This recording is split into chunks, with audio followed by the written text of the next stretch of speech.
Apis heads to. We head over here with Verin. Let's say. There we go. And our bee companion Mel. Well, actually, first let's say we go over. Let's say we go over this one. Not taking the dead body with us. There we go. Let's say since she's closer, we walk to this one, and Verin kneels down.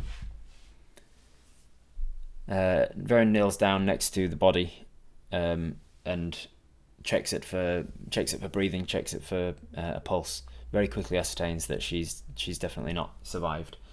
She was given a coup de grace from one of the goblins when she was already unconscious, which has taken her to unrevivable.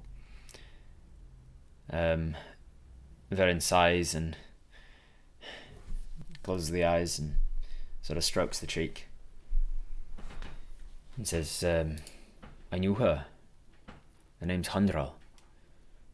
I didn't know her well, but we had mutual friends. She was a brave warrior. She must have been caught unawares, like we were. The goblins knew how to ambush, it seems. I wonder what was training them. Goblins are normally not so smart with the tactics or the traps.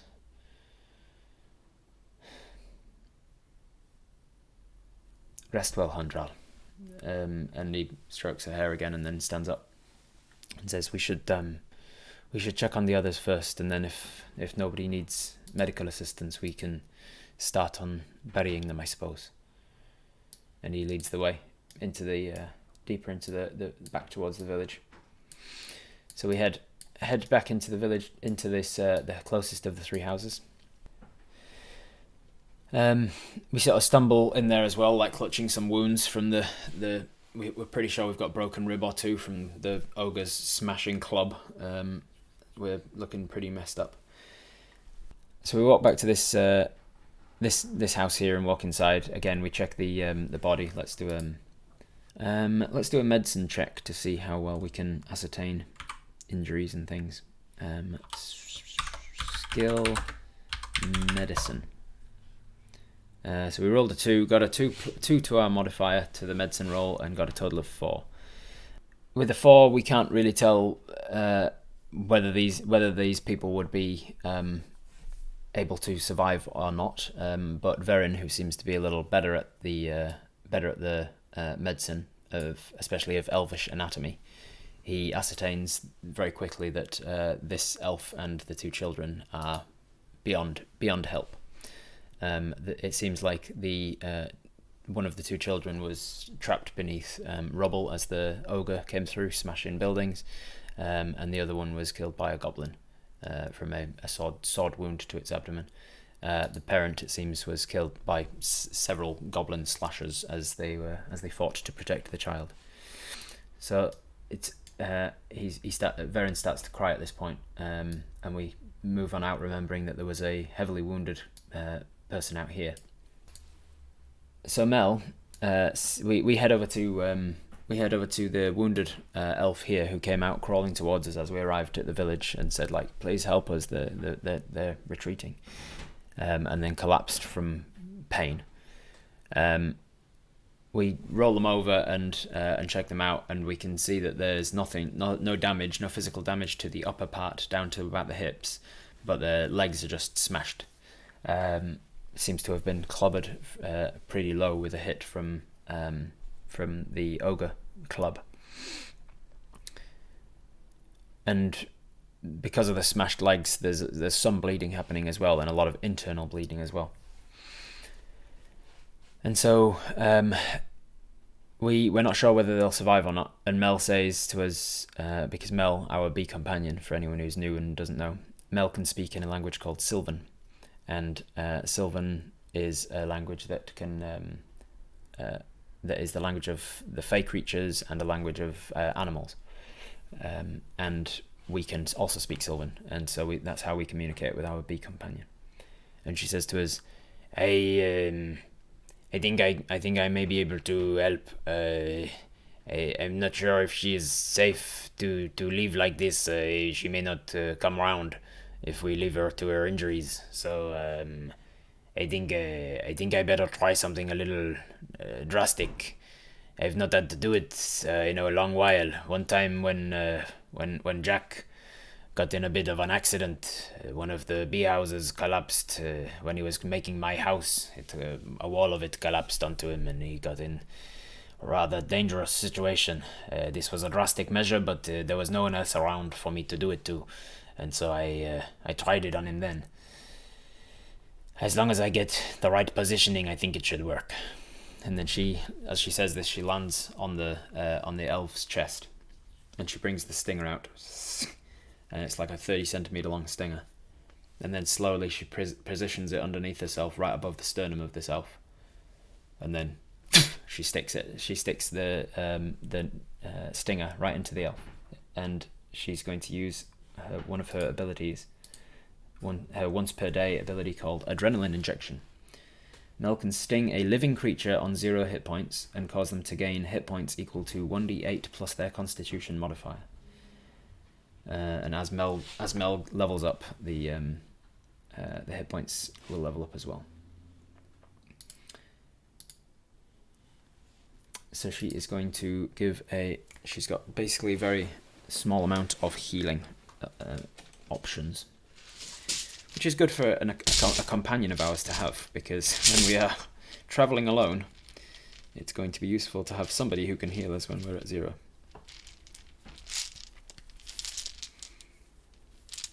Alright, so 1d8. Check out my bag of dice, by the way. My bag of shiny math rocks. Can you see? Shiny math rocks for the win. Oops. Clickety clackety. Hey, I got an 8. Nice. Alright, so she gets an 8 plus the Constitution modifier of this elf, which I think is a +1. So she recovers 9 hit points, and she is no longer wounded. And she is well, obviously she's got broken legs, but she is no longer wounded, and she is conscious. I will take out the unconscious thing as well.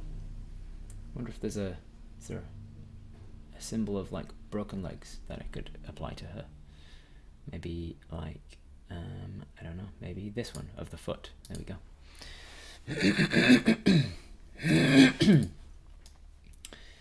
So as we deal with this one over here, Verin comes over and heads down to another one that was wounded down here, and starts dealing with that one, and calls out, "This one's still alive as well. You deal with that one, I'll deal with this." And we are left to discuss this lady. So as we've got Cure Wounds to heal her when she's low, and she's got an Adrenaline to heal us when we're right down to 0, correct? So she injects, and it's very much like the scene in Pulp Fiction, right through the. This lady comes round, and she sees the bee on top of her that takes off. She looks around, and we very quickly get down next to her and put our arm under her head, and she's like, "It's okay, it's all right, love. It's okay. You're okay. It's okay. You're all right. You've got some damage to your legs, but we can deal with that. You're going to be okay. We've dealt with the ogre, we've dealt with the goblins. You're safe now. We just need to focus on staying calm. Okay."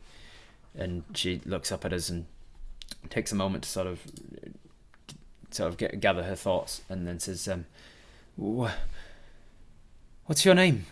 I say, "Apis. What's yours?" "My name's Kaelin. I am the spiritual leader of Dolbyn-Iluade, this town. Where did you come from?" We came from Helwarin, and her eyes light up, and she says, They sent help. Aye, Helwarin was attacked by these guys as well, and unfortunately they lost a few people." Her eyes sort of go a little, not skeptical. Her eyes go a little concerned at that, and she says, "Do you know Do you know if their spiritual leader Sathan is still alive?" And she said, and we say, "Hey, she is. She's the one who sent us out to warn you guys." And a look of relief comes over her face. She says, "Oh, good. Sathan is my sister. I would hate to hear about it. If she'd... who else was did Talila... Talila survived. I'm afraid I don't know too many of them. I'm not from there, but Veren is with us, and he'll be able to tell you more about it. But just for now, just don't trouble yourself with that. You've got enough to worry about. Just focus on staying alive. Just focus on staying with us here, okay?" So we sort of comfort this lady, and we over time we sort of take her along to one of the buildings to kind of get a little bit more comfortable. By then, Veren's got this elf to awake as well, and this is Githrin. Githrin is the head cultivator and a follower of Yolashti. So they are all awake now. The two of their number have survived. I'll say these are the village isn't this small. This village isn't actually just like 5 buildings. This is just a portion of the village that extends out to the south. So there's more people that are in this little hamlet. But of the important NPCs for you guys to know about, these two have survived. The head cultivist, head of cultivation, and the spiritual leader. You see that both of the two folk that have survived are dressed in white robes, and the white robes each have an embroidered 5-petaled flower on the sort of where the lapel of it would be.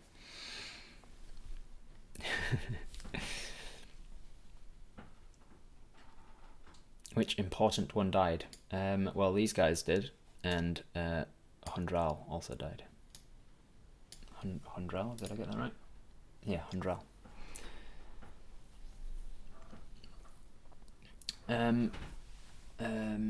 Oh, there's also another one. Where's Delwar? Delwar should have survived. Where's Delwar at? She must be off. I must have forgotten to place her on the map. Here we go. You can easily fix that. Copy, paste. Delwar is discovered in a building down here. Look. Oh, Delwar's still alive. Ah, help me, help me. And she comes around as well. My bad.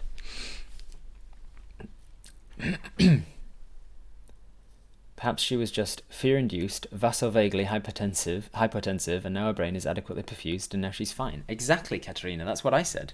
If you go back, I think you'll hear that that's exactly what I said had happened to her, and now they're alive. All right. So we have found a number of the village has survived, but the ones that are sort of that make up an unofficial council of the leaders of the village, of those 3 people have survived. Kaelin, Kaelyn, who is the spiritual leader or elder of the group, and she is also an acolyte of Yolashti. Let's make a religion check. I want to know if Apis would know much about Yolashti. I think we talked about them before. Skill religion. We got an 18 total religion check. We would know Yolashti for sure. Yolashti is a goddess of the of forests and fungus and crops to a certain extent. That's more of Chatal's domain. Plants, forest, fungi, and to some extent crops. And so Kaelin is an acolyte of Yolashti. Has some minor abilities, magical wise. Not really a cleric, but can do sort of rituals. Then we have, who else is alive? We have Hundral is not alive, unfortunately. She was the main protector and warrior of the town. There's Githrin, G''Thryn, who is the head cultivator and also a follower of Yolashti. There is Delwar, who is a head apothecarist and potion maker of the town, and the Trindaleath family. Were a family of cultivators and farmers, and they have all deceased, unfortunately. The Trindaleath family.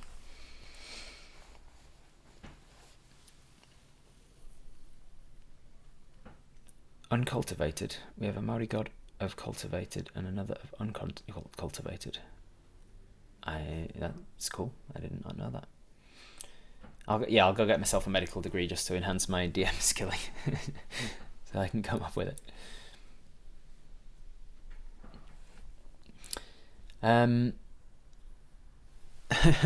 Yeah, I don't think there is a real life version of how this is going to work, Marie. I don't think there's any real life way of if you've passed out from the pain and trauma of having your entire lower half crushed by a gigantic tree-based bludgeoning device. I don't think an injection to the heart will actually bring them back around again. But hey, what do I know? I know D&D. I know magic. I know how to tell a story.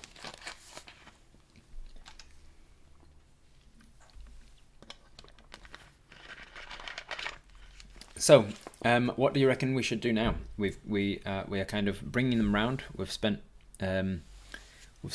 maybe an hour or so with them at this point after the death of the ogre and the goblins, and now we're pretty sure we've done a little rounds of the village to work out that there's no one else that's on the verge of dying or anything like that.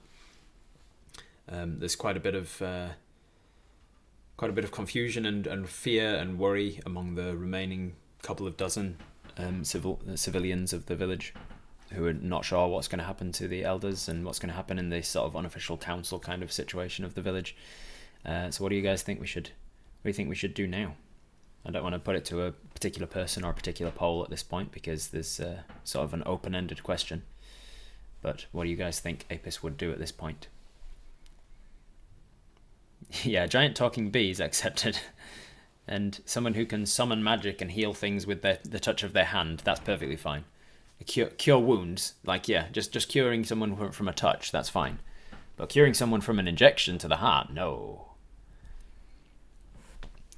Marie suggests we investigate the goblins and ogre. Yeah. Katerina is probably not story relevant, but it could be that she was scared, which made her blood pressure drop. Since there wasn't enough blood going to her brain, she passed out. Could be. The adrenaline would increase the beating of her heart, bring the blood back to her brain. Yeah, that's what I said, right? That's exactly how it worked magically. We need to find shelter. We need to find rest. We need to loot the bodies of the baddies. We need to rest and regroup. We need a long rest. Should try and get a few HP back. Going to lurk and listen while I sleep. Try and sleep, Nicole. Good luck with that.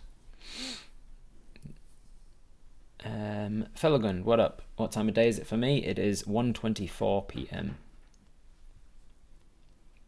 Oh, in game you mean? I was like, that's Fellogun must have just arrived and not showing what happened. For Apis, what time of day is it? Let me consult my notes. How long did we?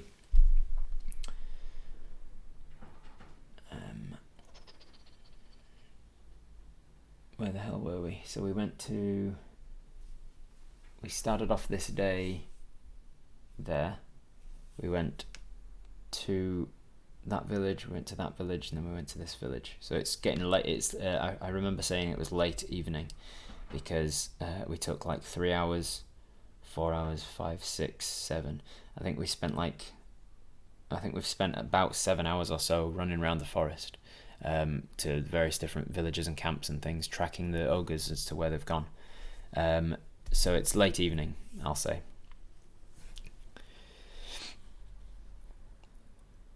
Check if they've set up a base camp nearby and if reinforcements are likely. So at Jolvar, we've actually taken out the base camp and the reinforcements before we even knew about the ogre in the first place. We actually went after the goblins, found their camp, dealt with all of the goblins, realised there was one tent that was way bigger than the rest, and left. And then that's when we heard about the ogre and went, that's what the big tent must have been for.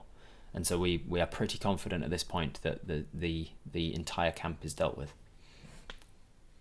So we can loot the bodies and then long rest. We can tell the drows that it's sorted. Tell the other village again. Help the elves gather their dead respectfully. That's probably a good idea. We are going to loot most of you are saying we can loot or at least inspect what the goblins and ogre were taking and see if we can recover any of the no, we're not going to loot the elves, but we're going to investigate the bad guys, see whether we know anything about what they were doing. So we head back over to the we head back over here to the goblins and the ogre. I'm just going to roll an investigation check to see. It's a pretty low DC because we're not timed. We don't have to be worried about being too time sensitive. We got an 18 total. All right. So with an 18 total, we can see that who would have the money. The big guy would have the money. So we would actually have to go all the way out here to get the. To get to the main guy who was... no, sorry, the main guy was on the wolf and he charged back in to attack us, didn't he? Wait. Trying to remember this. It was 3 weeks ago now. He charged back in to attack us on the wolf. He was instantly killed, wasn't he? And then the wolf attacked us. The other two fled and then Mel dealt with them. So we actually investigate one of these two bodies who was the guy in charge. And he has a little bit of a single strapped shoulder bag kind of thing. We investigate him, we find some gold on his person, some gold and silver and copper pieces. And how many do we find? Well, we find... unfortunately, only one gold piece and 7 copper pieces. Let me add that to our stash supply right now. So we find that much coinage on the main goblin, none on the others, because that's how the goblins worked. Yeah, the ogre was holding a bag of holding. The ogre does not have any money, but the ogre did have a sort of skin of some large animal that he was using as like a sack, like a bindle without the stick attached. Just picked up the 4 corners of this animal skin and had a bunch of things rattling around in there that he's dropped beside him as he died. So we check out that stuff, and it's all things that were evidently stolen directly from this village here. So there's like family portraits of like with nice frames in them. There's like cutlery. There's like a candlestick or two. We find all of that in a bag of holding. No, we're not finding a bag of holding on some looting goblins in the woods. So we take all of the stuff that was on the ogre and we take it back with Verin. We take that back to the people of the village. Delwar is not injured, and so Delwar is also helping us with that. And this is when they've introduced themselves and whatnot. Delwar has also taken Hundral and taken them back to the village with the rest of the dead, and has put them all sort of in this building to discuss what to do with them, kind of thing. And has, as an apothecarist, has started administering salves and balms and things, especially to Kaelin's legs, to make sure that Kaelin's not going to succumb to any injuries. About this time, it's been maybe hour and a half or so since the end of the goblin attack. At this point, we start to hear noises coming in from the west, the same direction that we came from. We hear first a very distant and then the sounds of footfalls on the forest floor. As we approach back to the start of the village to see what's happening and get ready and call Verin over to help, we see a number of people arriving, a number of elves arriving. Yeah, so we see 5 elves arriving. One of them in flowing sort of very light grey robes with a hood up with like gold trim around it.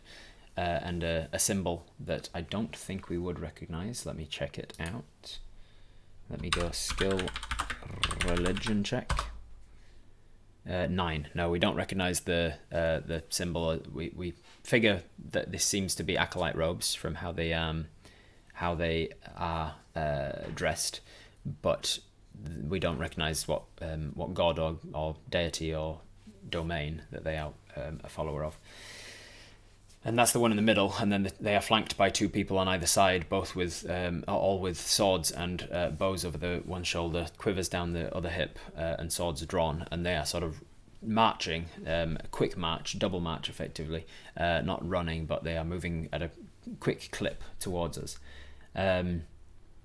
As they're arriving, they seem to be beelining for the village, for us, who is standing at the very front entrance to the village. And as we get closer, I'm going to roll an insight check to see if we can sort of if we can read their body language and tell kind of what their mood is. With a 19, it is high enough to tell that they are coming for us. They are coming directly towards Apis. They're looking rather intent, and they can see that we are covered in blood, and that we have weapons, and that we are an outsider who is a dwarf in an elvish village, and we've heard they've obviously been warned. We can probably tell as well from just context that these people are from Arachel. Arachel? Am I saying that right? Yeah, Arachel, which is another one of the elvish villages that we did not get to.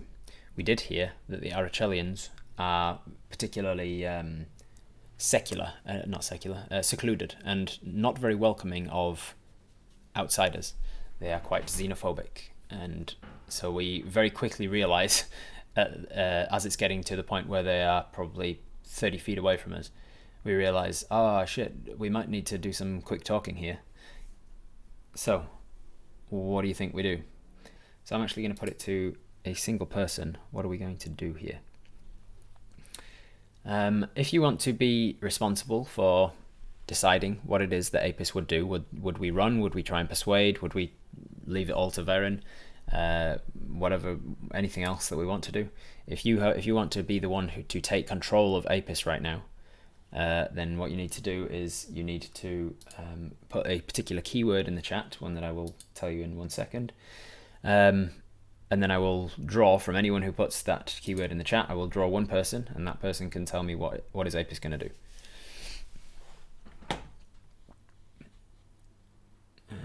Where are we? Giveaways. There it is. So the keyword for you to put in chat is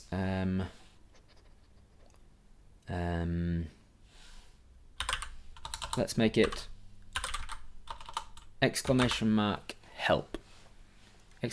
!help. They're about 30 feet away from us by the time we realise what their intent is and the fact that they're coming for us. They seem to have jumped to the wrong conclusion, perhaps.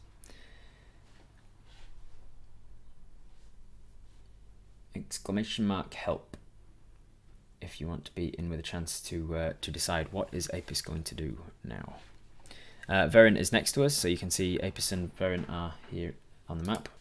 So they're coming towards us, and they seem like we get from the intent, we get from their facial expressions and their body language that they are here. They have been sent to deal with an attack on their sister village, and when they arrive, they see a dwarf that's covered in blood, and because they're rather xenophobic people, they may have jumped to the wrong conclusion and may be about to attack us. Attack first, ask questions later. We would know that, we've kind of been dealing with the loot at the moment, so we're not 100% sure on where the leader of this village is, but we do know that Delwa, who was the apothecarist, has been tending to Kaelin's wounds somewhere or another, somewhere in the village. This is not our village, and we've only been here for like an hour and a half, so we don't really know. Thank you, Mary G. We don't really know anything about the locations in this village just yet. All right, 10 more seconds to put !help in the chat if you want to be in with a chance to be drawn to decide what Apis does with the split second that they've got before these outsiders are upon us, these elves that have come to help. Welsh Rogue Rob. Welsh Rogue. So can you put something in the chat right now, Welsh Rogue, just to let me know that you are still here and you've heard that you have been drawn and that you're working on it, and then you've got a couple of minutes. Sweet. Oh wow. All right, cool. Welsh Rogue. So if you need to rush. If there's any clarifying details you need from me, just let me know.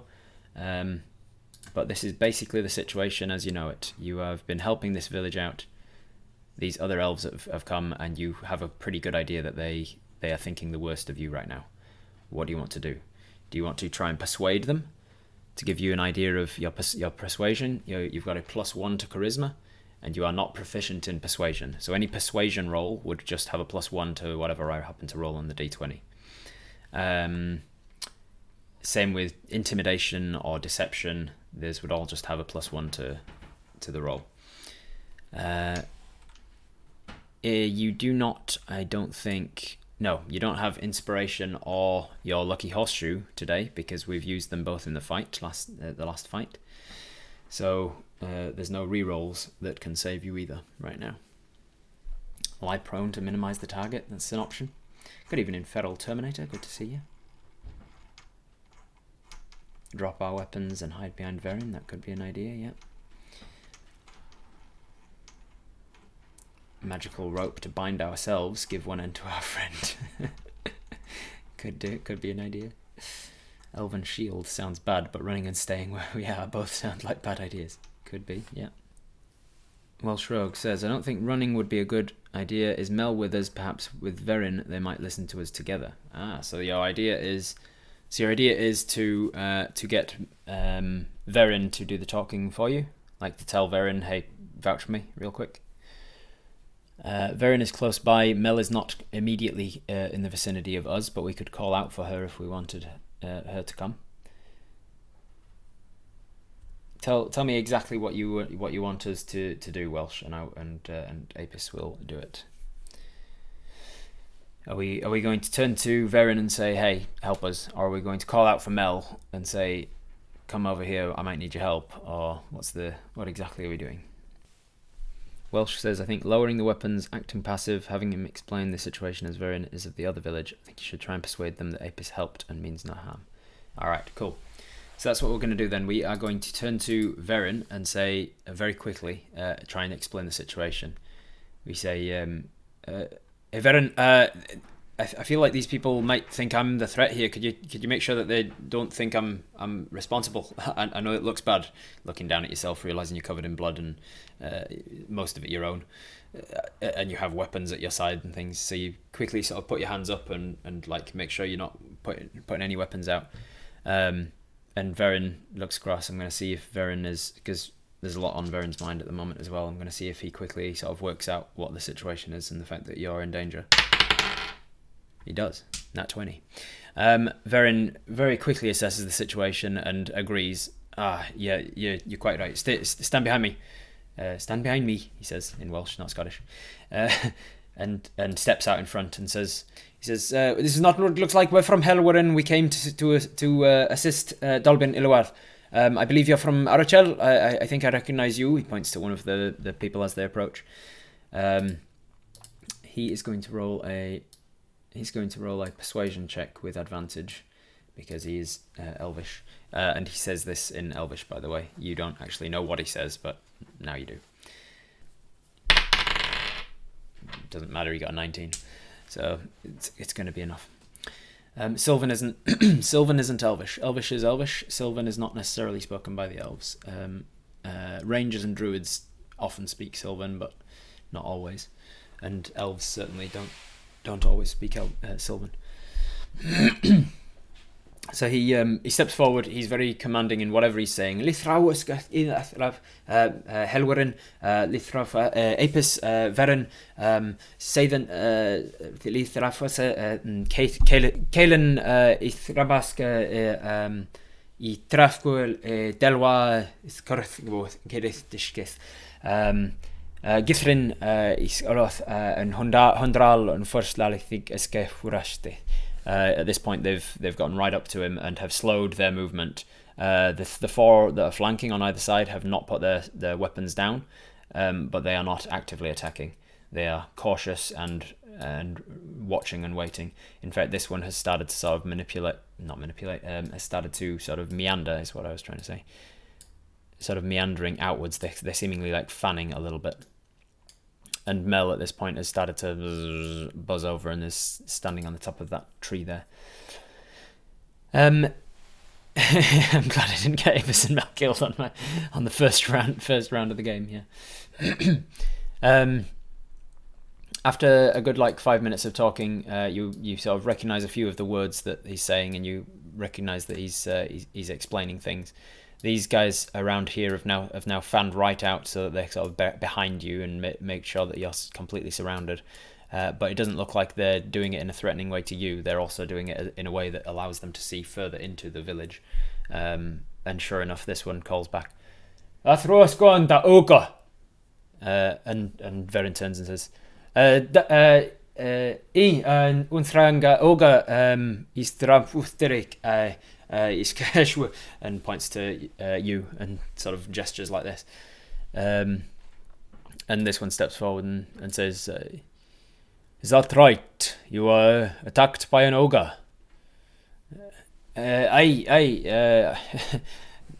I can still feel it as well. It's either an ogre or a gigantic boulder, maybe. Both felt the same. And he says, he looks down at you and sort of humorlessly says, "Stay here," and then walks past you. And you kind of get the impression of who the fuck are you to give me commands? But you also think better than to talk back at that point.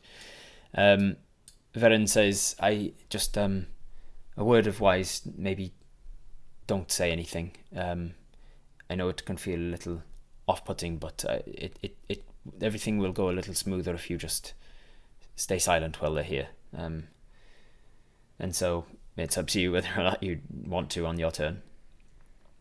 Mel's in sight, but she's standing at the top of the tree. She's out of melee reach, but she's in sight and watching. The four that have just arrived from Arochel wander over here. They check out the ogre's corpse and the goblins, and the one in the robes, the acolyte of some kind of god or another, starts to do a certain ritual with the hands, and you who have probably gone to the edge of the building here and is kind of watching from afar, with Verin. You can see that there's very, very faint light blue trails to their fingers and their hands as they move it through the air in front of them. And it seems that they're doing something, and then there's like a flash. They're seemingly doing some sort of divination as to what went down here. As they do this sort of thing, there's like a very faint blue glowing from certain footprints appearing in the grass in front of them, and they start to wander around, and they're walking after them, and as they're walking to the footprints, the ones closest to them glow brighter, and then more faint ones appear just on the distance. So anything within 10 feet of them is sort of appearing, and they're following it. They seem to just be wandering. They're following it back and forth. They follow it round here and up onto they actually walk up onto the top of the goblin, and they see footprints up on the goblin, and then they step down, and they walk over to where Hundrel had been laying, and they lean down and touch the fresh blood that's on the grass, and then they walk back over to you. And as they're approaching, you can see that the blue footprints sort of go past where you are and round the corner and into the buildings over here. And then they just sort of walk past you. They kind of shoot you a dirty look as they walk past. They go into this building. They come back out again. The footprints go over here, and then the footprints come over to where you are and stop. And they say, "Right, I see you're telling the truth." And then they wave a hand, and the very faint light blue footprints disappear. "What are you doing in these woods, dwarf?" What do you think you'd say? You kind of you shoot a glance to Verin, who told you to be silent, and Verin gives you an unreadable look back. What do you think you would say? So he looks down at us and says, "Why are you here, dwarf? Why are you in these woods?" And we sort of look at Verin, and then Verin says, "Apis is here," and he very quickly puts his hand up towards Verin and says, "I didn't ask you. I asked the dwarf. Why are you here, dwarf? Why are you in the woods?" And Apis says, I'm here to help. You did not know that we needed help before you came to the forest, so do not lie to me. Why are you here? I am here because some goblins attacked a friend of mine, and I tracked them into the woods. I found the goblin camp, and I dealt with them. And then I found the wood elf village, Helwardin, and I found out that they'd been attacked recently, and I offered my services. And Varen says, it's true, the guy holds his hand up again and says, if you talk without me asking you a question, you will regret it. I am talking to the dwarf. And looks back at you. Continue. Apis says, I helped them to hunt, to replenish the stores that were taken by those people, those ogres and goblins. And then I offered my services in other ways. I heard about the 3 other sister villages that were in the area, and I and Varen, who you've been rather rude to, we went out to warn you of the incursion in the area. He looks towards Varen. He looks back at you. He says, Varen, was it? Varen nods. Well, is it true what he's saying? And Apis says, they. He turns back to you. What? I said they. You said, is it true what he's saying? And I don't use he. He looks at you with confusion.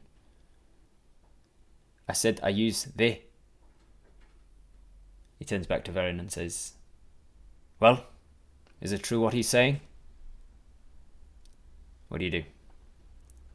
Elf gives no shits about pronouns. Probably barely gives a shits about us. Don't push it.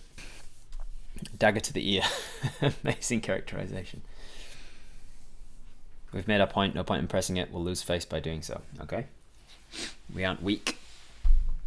Call him she. I believe you're hard of comprehension. That's what's to be said. He is incorrect. You do not wish to be incorrect, do you? Punch him, says Rogue says. Alright, let's put this to a poll. I am going to put it to a 2-minute poll. The responses are, you can choose to correct him again. You can choose to escalate it. That includes things like punching him or getting aggro towards him, being actively aggressive. You can choose to drop it, or you can choose to be passive aggressive, which includes things like calling him by the wrong pronouns. Those are the options I'll give you. Climb up his butthole! Climb up his butthole! Explode him out the inside. Keep in mind that Apis usually avoids conflict where possible, and is currently on 4 hit points. Hit him with my axe! Ask what the assholes are doing whilst their fellow can have been attacked by goblins and ogre. Poor elves had to ask a dwarf for help.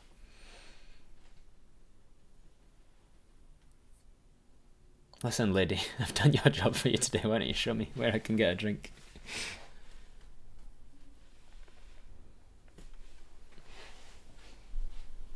Climb up his butthole.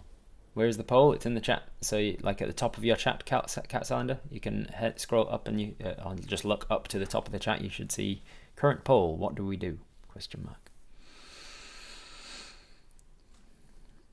Much as I want to defend Apis, I value their life over a 4-letter word.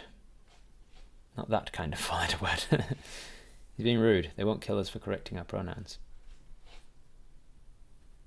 Sorry about your loss. Can we go home? Are polls available on mobile?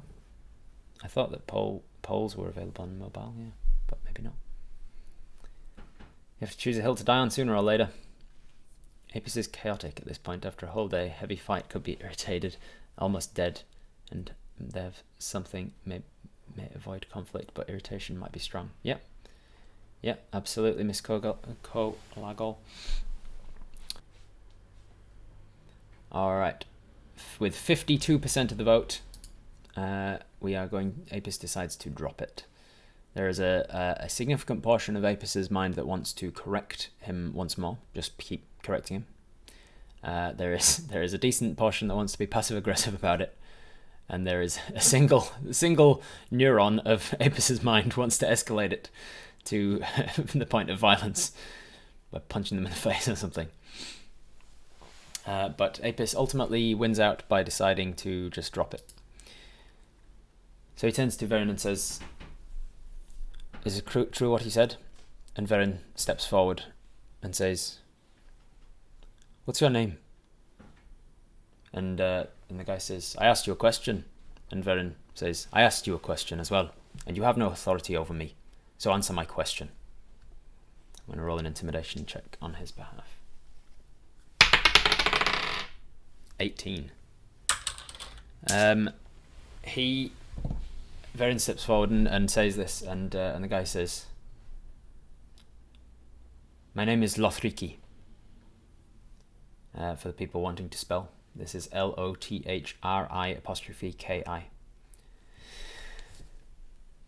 He says, "Well, Lothriki, what my friend said is true. What my friend also said is that they don't use he. If you ever call my friend by the wrong pronouns again,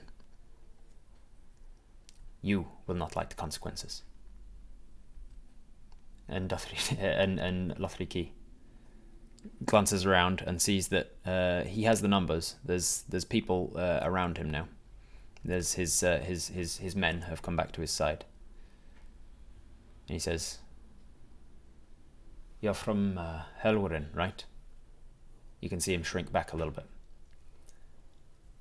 And he says, "Yes, I am. And every word of Apis's testimony has been correct. We were attacked. We lost some good men. We sent message to get to the other villages. My understanding is that Arochel prides themselves on fortune-telling and the future. Why is it that 2 of our sister villages got attacked before you were there to help? And only when the 3rd of our sister villages was pre-warned by us and sent warning to you, only then did you actually see that there was any danger for your fellow comrades, your fellow elves. Why is it you weren't here to protect us? You pride yourselves on your military might, people like you." And he looks around, and you see that there's unrest among the militia, as it were. And he says, Lothriki says, "I do not have to answer to you." And turns around and says, "It seems you have this under control." And turns and gestures with his hand, and they all start to leave the village. He turns to you and says, Are you all right, Apis?" "Hey, thank you for that."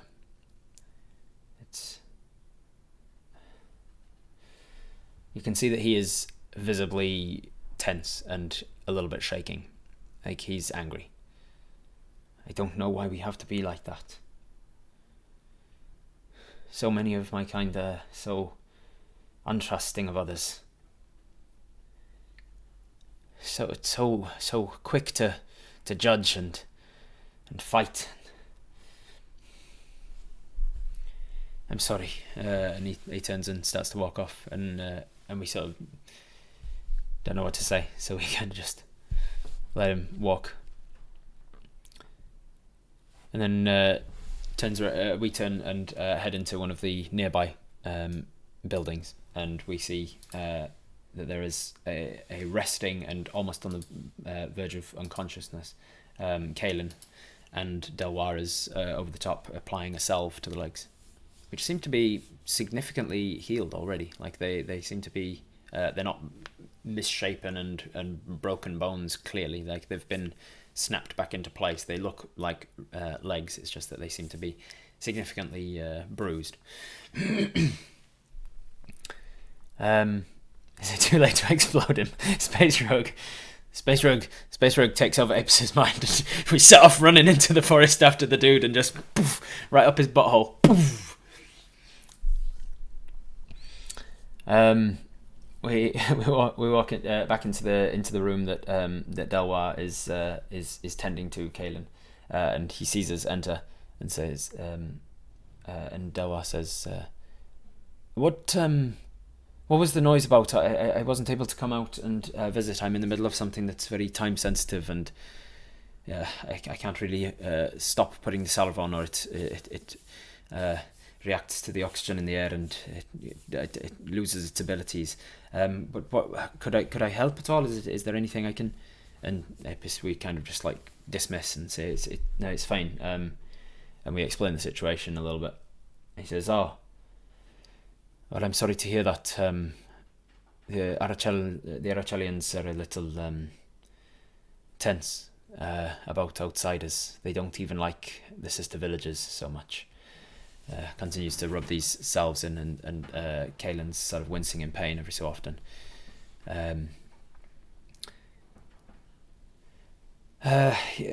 Well, you're welcome here, and thank you again for helping us and your assistance. I hope you understand that the Arachels don't speak for the rest of us. For the most part, you will find some resistance. Unfortunately, we live significantly longer than you, and as so we have quite the long memories as well. A lot of our kind still remember the times that your kind and ours were not the best of friends, and some people can hold grudges longer than they really should. Continues to apply the salves to these very bruised legs.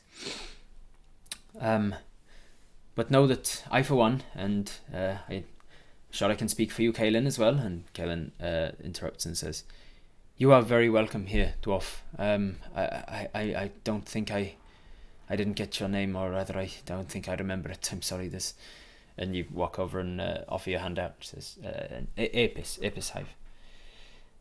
"Thank you, Apis. My name is Kaelin, and I'm the elder of this village, and you are very welcome. I will extend a permanent invitation to Dolbyn-Iluade. You are always welcome in my village, wherever I am here, which hopefully will be a little while longer, thanks to the wonderful work of Delwa." And Delwa looks up. Is it feeling better? It's not feeling like I could walk on it yet, but I do feel like I'm not going to die. Well, that's certainly a place to stay, a place to start.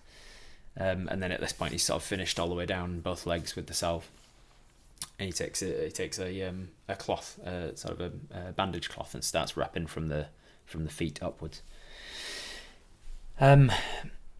So, why exactly are you here? Sorry, Delwa says. Well, I was in Shadridge, and you start to run through the story. Take 10 minutes to kind of explain the. I love that Rob missed half the hive mind. Wanted to hug Verin. No, I saw it. It's just that Verin had walked away. It wasn't an option. We take 10 minutes as he bandages up both legs to sort of explain the whole situation. And as we finish, he says, "That's it's very noble of you to come to strangers' help like that when you've got so much going on for yourself. Your friends in what was it? Shadridge, eh? Shadridge. I don't know it, unfortunately, myself. I'm not. I don't leave the forest much, but I do. I'm sorry that you had to lose someone to these goblins as well. At least that is something that we share, I suppose. Will your friends need to be told about what you found out? Do you intend to head back there soon? And I don't know. What do you guys think? Does Apis intend to head back to Shadridge, or are they going to stay and help these guys rebuild? The drow seemed friendly. Yeah, the drow were pretty friendly as well. It was just the Arachelians that are wankers. Should we explain about the giant bee sitting in the tree? Yeah. At some point during that 10 minutes, we explained Mel's existence as well.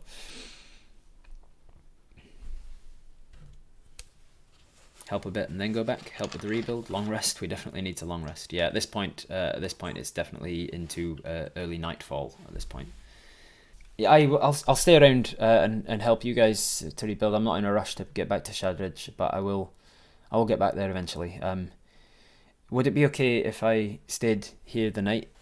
So we ask if we can stick around because we've had a pretty we're looking pretty messed up, and we sort of look down and gesture to ourselves, and Delwa says, "Oh, I'm so sorry. I should have. I was so focused on Kaelin. Come, please have a seat, and sort of half drags you without you even waiting for a reply. Drags you into a corner and just pushes you into a chair, and you sort of sit down, and it hurts your ribs a little."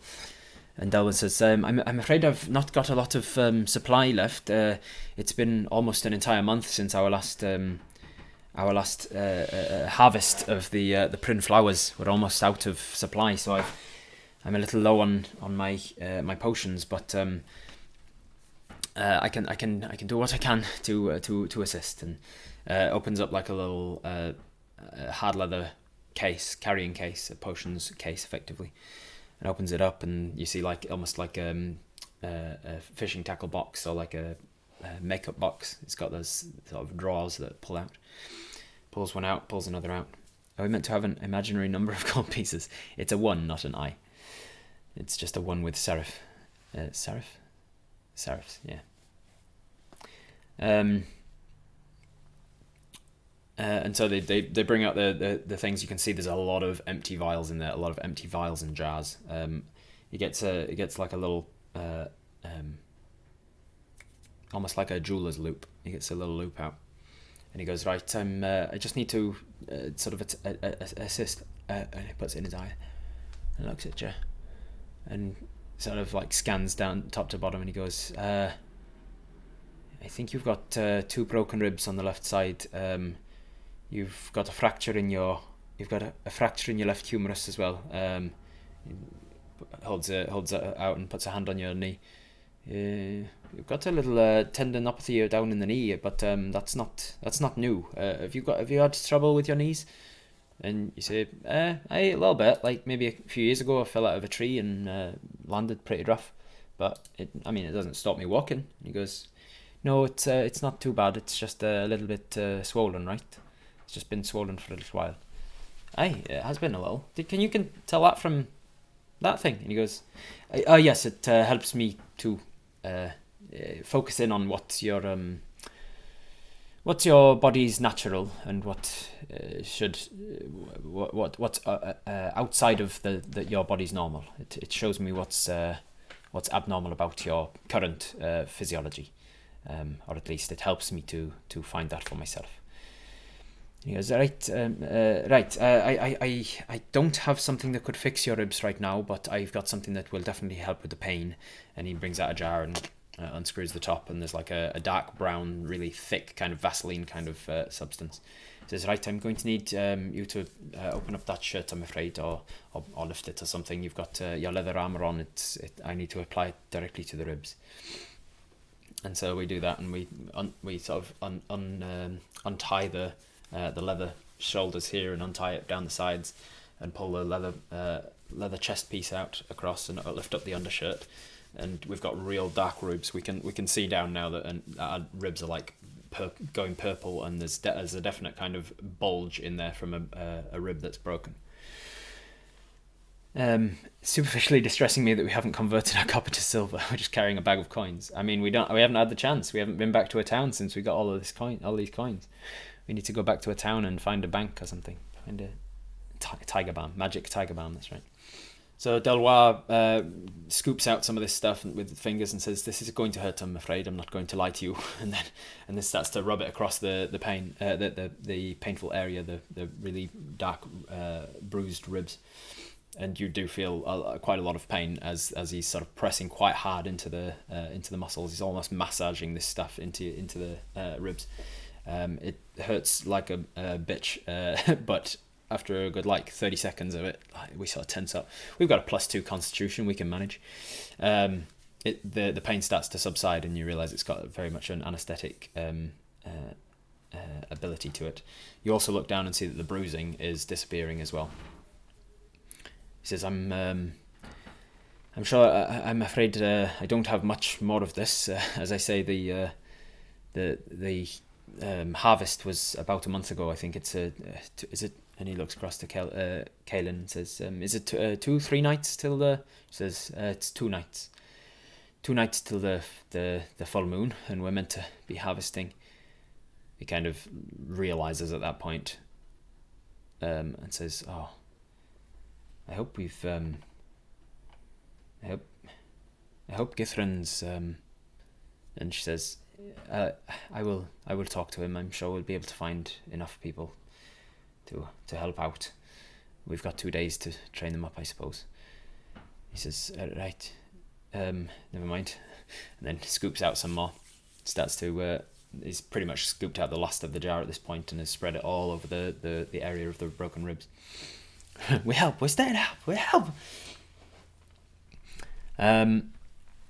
So the Mel will help too.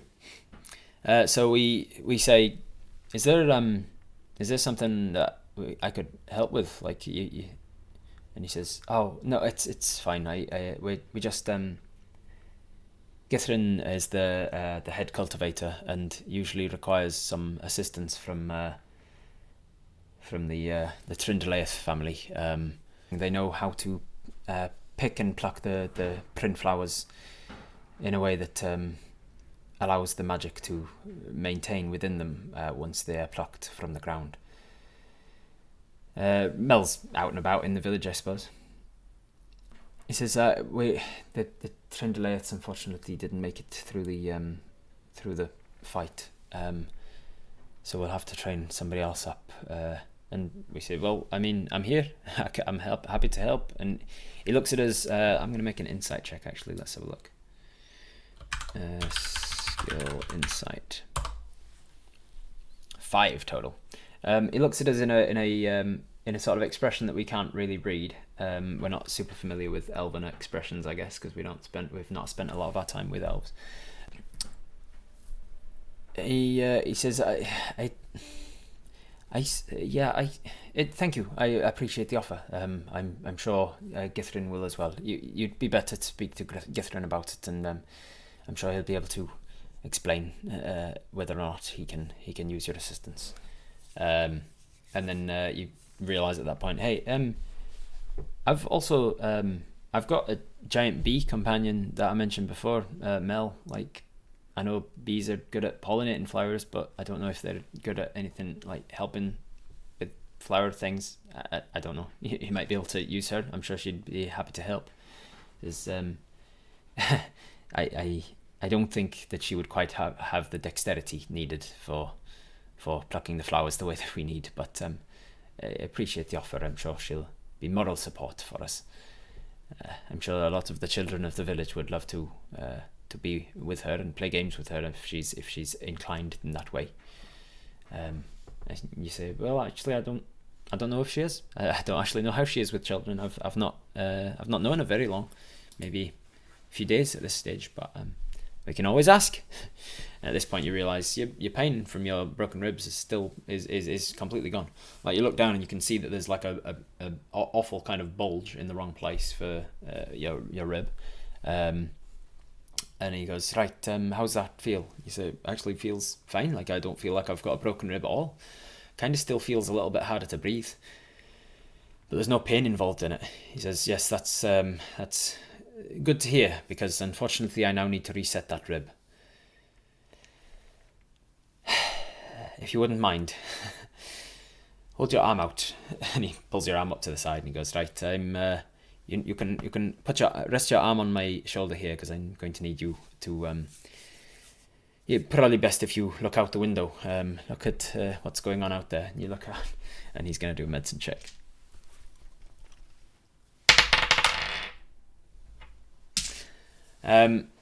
He looks up, but you feel the hand on your side, and strangely, it's not entirely numb. Like, the anaesthetic has numbed the pain, but not numbed any of the sensation. Like, you can still feel just the same amount of light touch as you would normally, but you can just feel that he's touching the rib, and then with a very quick, sharp movement, you hear something crack. You feel something crack within yourself.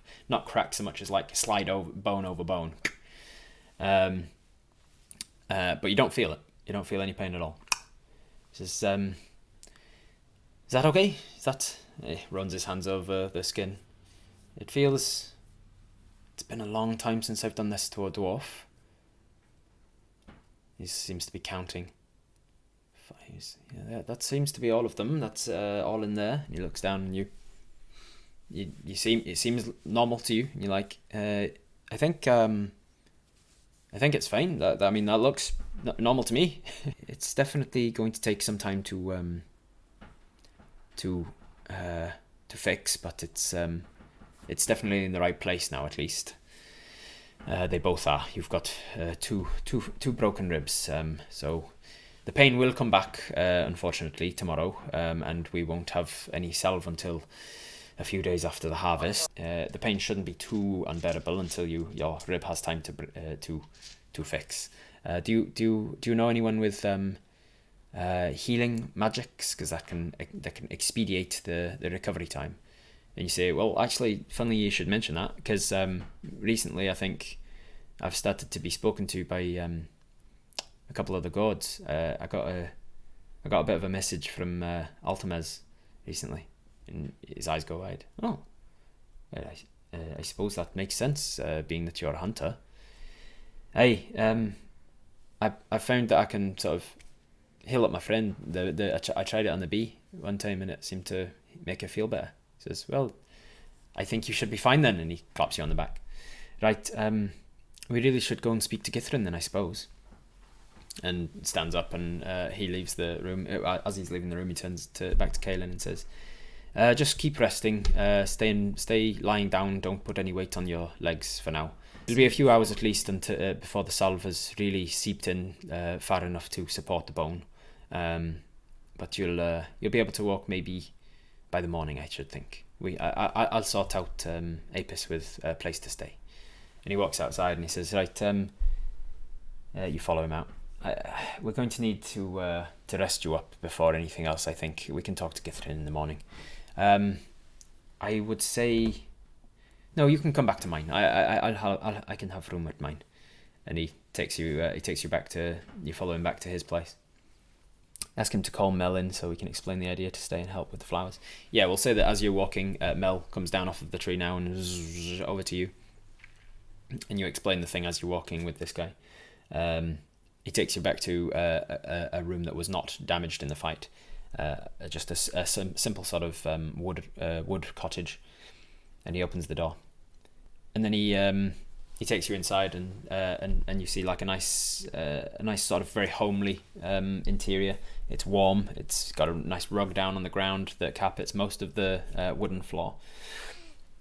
There's a lot of books on most of the walls. Any spare part of the wall seems to have been taken up by a bookshelf and is just crammed with books. And you don't recognise any of the writing on any of them because most of them don't have writing on the spines, and those that do are written in Elvish.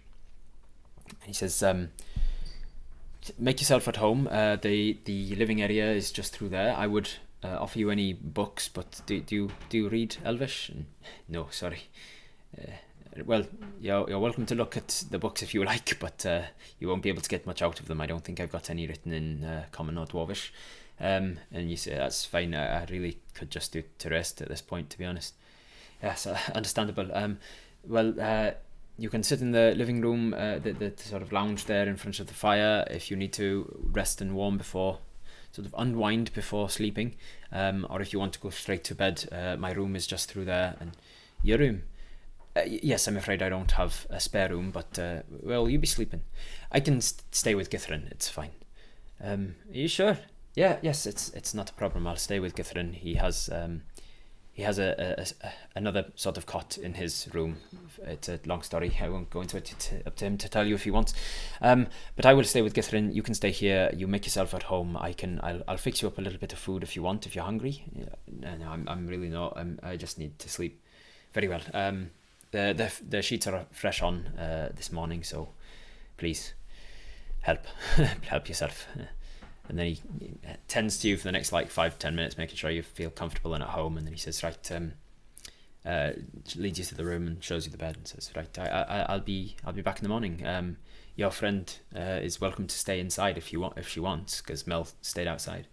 I think she feels more comfortable outside for the most part, and she heads out and she starts to just like find a tree to settle in. Correct. Elves don't really need sleep anyway. They need downtime and they need rest. So a lot of them still have beds or bed-like furniture that they can meditate in. It's more meditative to. Some of them find it more meditative to lie down. Even if they're not sleeping, they go into a sleep-like state of meditation. And so you head to sleep, and they meditate for about 4 hours a night, yes, and that's enough of a rest for them to be fully rested. So you head to sleep. You sleep for a good sort of 8 hours of the night, at least, and you wake in the morning long rested. So we will replenish your hit points back up to their maximum. Where is it? Apis Hive Health.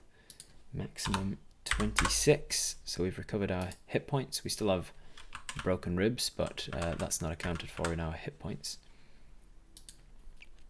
And we should be able to help ourselves out a little bit. And then on the battle map, I will put on Apis's spells. Bing, bing. We've got 2 spells back again. Does anything else come back? Yes, of course. The Lucky Horseshoe is replenished as well. Bing. So we are recovered with that. Is there anything else I'm forgetting that recovers on a long rest? I think that's everything. Mel's Militia comes back now that she's long rested. I think that's everything. Good time, Nightbot. Twitch Tales recap for anyone who's just joining us. Do we get to learn Elvish if we hang out with them enough? Absolutely, Wraith. It's just that long enough to learn Elvish would be a lot more than like a week. It would be maybe 6 months or something.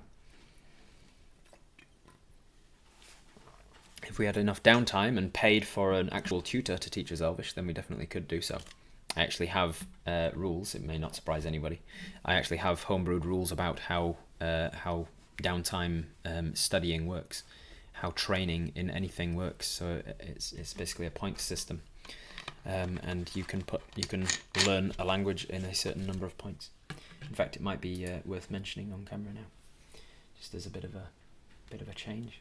Let me just try and remember where it is. It's in Homebrewery, isn't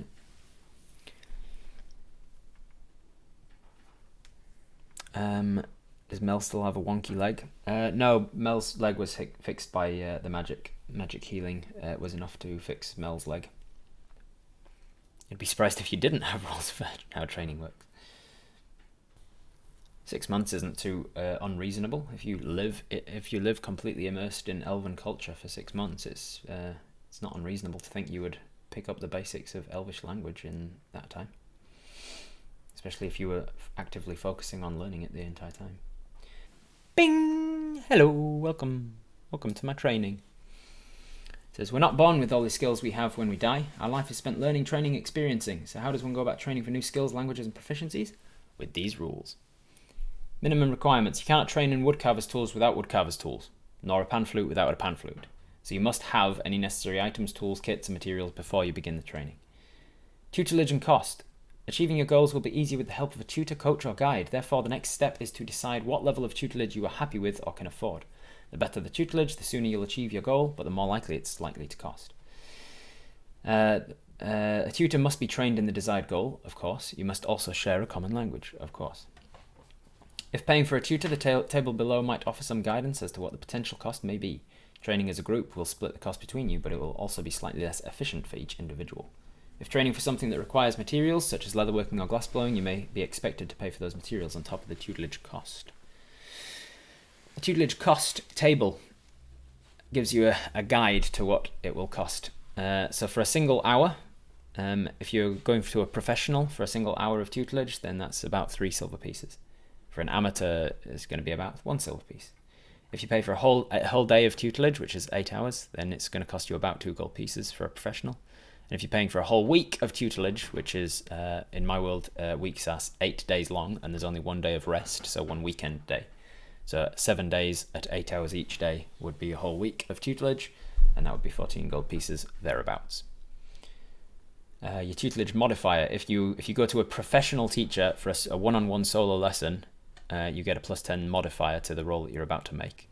all the way down to if you are self-teaching with no guidance at all, you're just trying to teach yourself how to do something, then you don't get a modifier to it. Your progress score in each goal begins at 0 and will increase after each productive hour of training, as explained later. Unfortunately, sometimes even with the best teacher money can buy, you may simply not understand the subject and the hour will not be productive. To make progress, you must succeed on a progress check DC 11. The progress check is calculated as follows. It's a D20 plus twice your intelligence modifier plus the tutelage modifier. That's where that modifier comes in. To increase your progress score, when you succeed on a progress check, you have a productive hour and increase your progress score by 1. When it reaches the target score, as seen at the end of the chapter, you achieve your goal. Many goals can offer partial goal increments on the way to the target goal, such as a half proficiency with the tool, or, as for languages, which you'll see down here, there is a different proficiency for basic, broken, and fluent in that language. Basic, broken, and fluent. To save time, instead of, you can be like, I'm not going to roll for every single hour of the day to see if it's important. There's just like a list of like tables that gives you the average over the entire week or whatever. Simple stuff to just save time things. Stuff that you don't need to know about, stuff that the John and the DM needs to know about. And here's the target scores. So for instance, to learn a language, to learn Elvish, to get basic in Elvish takes you 40. The target score is 40. And so that means that it might take as little as 40 hours to get basic Elvish. But you'd have to succeed on your progress check every hour of those 40 hours. And then finally, language families. Some languages are similar in lexicon, syntax, and alphabet. Therefore, if you're fluent in one of the languages below, any productive hour spent training in a sister language allows you to add 2 to your progress score rather than 1. And if you see here, Elvish and Sylvan are so similar that you could train in Elvish more efficiently, being that we already know Sylvan. So you could, in theory, if you succeeded on your progress check every hour for 20 hours, you would be up to the basic level of understanding Elvish. You might need double that to be to have like broken Elvish, and double that again to be fluent in Elvish. So to learn to be fluent in Elvish would take you, your progress score would basically be 80, because we already know Sylvan. And it would mean that you'd have to spend at least 80 hours of studying Elvish to get there. There you go, easy peasy. You can go into the details of that later if necessary, but you can train for all kinds of things. You can train to increase your skills. You can train to learn how to not have disadvantage on your long-ranged attacks. You can learn to have a +5 movement speed. You can check all these things. All of these things are subject to change. I've not had to actually test them out in practice yet, so I'm not sure if the target scores are correct or not. I would have to manipulate them as I actually play with them in games. But it's stuff I've come up with kind of in theory at this stage. There you go. You've got some insight into how I rule downtime.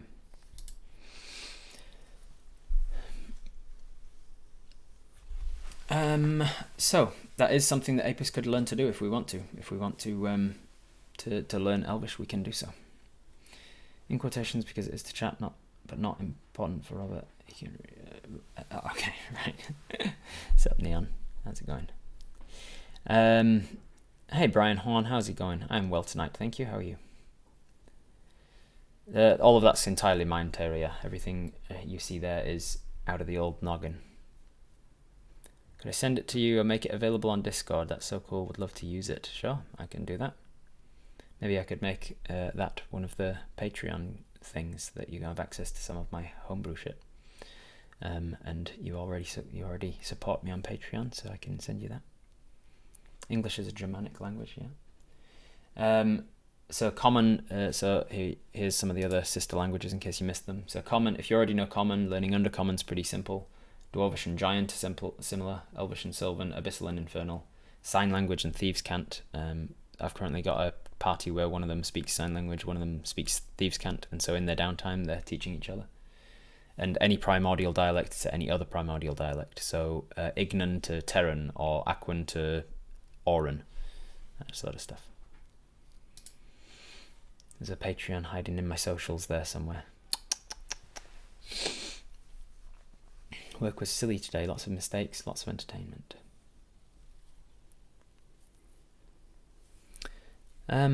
Try for fluent Elvish. We could do. We could get Apis fluent in Elvish if we wanted to. All right. So anyway, what were we talking about before that? We had a long rest. We had dreams, but just regular dreams, none that felt prophetic or important, none that gave us new abilities. We did not level up as yet. So what do we want to do this morning? We want to find Githrin, right, and talk to him about how we are going to train up in... Maybe in some downtime. We should do that. Our elven friends will be super impressed if we took the time to learn speak with them instead of expecting them to learn speak with us. Yeah, we'll do that.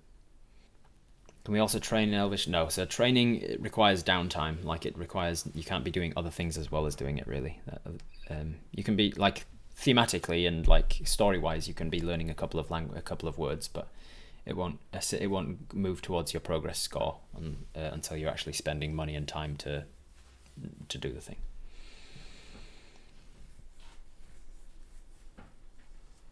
It's probably more of a priority to them, than teaching us, We can help them harvest in return for them tutoring us for free. Could potentially, it's a potential if that's what we want to happen. We need to inform the Shadridge about the goblin problem. Do we need to go back to Shadridge for anything else? Wondered what the threads have yet to be followed to their end so far. We haven't gone back to Shadridge to tell them about what has happened, and the new lady, Toria, who was going to be taking over Jack's farm. She said she wasn't comfortable doing that until she got word that the goblins were dealt with. So we need to head back to deal with that, but we don't have to pick anything else up from Shadridge or anything. Help them harvest for healing potions. That's definitely what we should focus on for the first couple of days, I think. There's a dragon floating around somewhere that killed our family, but we're still likely far from strong enough to be able to face that. Yeah, that's a much later game thing, Sparrow. Send a carrier pigeon. These elvish towns are much too small to have carrier pigeons. Otherwise, they would have messaged each other with carrier pigeons instead of sending us. We can afford the lessons. We've got a lot of gold. 30. We've got about 40 gold, which is pretty good and not much use for money. So we can afford the lessons to teach them and be like, hey, one of you teach me. But it would be amateur teaching. None of them would necessarily be professional language teachers. Anyway, we were talking about going to Githrin, weren't we? So we're going to find Githrin, the head cultivator, and talk to him. If we learn Elvish, we could talk to that awesome elf girl that seemed to take a liking to us back in the Wood Elf village. Could do, yeah. I bet one of the ass faces at the ass face village could teach it professionally. That could be interesting. Yeah, they'd probably be all kinds of studied in Elvish language. They'd know all kinds of things about Elvish. I don't think they'd be very willing to teach a non-elf the Elvish language, though.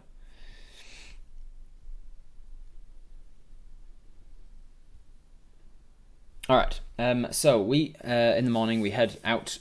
We head out and we see there's half a dozen people kind of milling around, starting working. Some sort of labourers effectively have been brought into this part of the village to start demolishing houses and move things that have fallen down, rubble. You see somebody catches your eye on the other side. You see that it seems to be the lady who's in charge, the elder, Kaelin. She catches your eye and she gestures over to you, and you are surprised, or well, maybe not surprised, but you are happy to see that she is walking on legs that were completely crushed the day before. So you realise that this Delwar seems to know his medicine. He seems to know his magical salves that will help fix bones and things, and it probably acts. It tells you wonders for how your ribs are going to heal up. And as you think about this, you realise that there is a bit of achy kind of pain in your chest. It doesn't feel like sharp, and it doesn't seem to be impeding on your breathing at all. But if you feel like if you were to do any sort of heavy lifting on that side, it would probably cause you a decent amount of discomfort. She starts to walk towards you and greets you. She's got her hair tied. She's got her. What would she be dressed in? She's doing like a it's going to be a very practical, working with her hands kind of day. So she'd be in sort of mufti. She's not in her usual acolyte clothes or anything. She is in basically ye olde elven overalls, working clothes, and she's got her hair kind of pulled back into two buns on the side of her the back and the side of her head. And she says, "Good morning. It's nice to see that you're awake. Did you sleep well?" I slept all the way through. Slept like a log. Wonderful.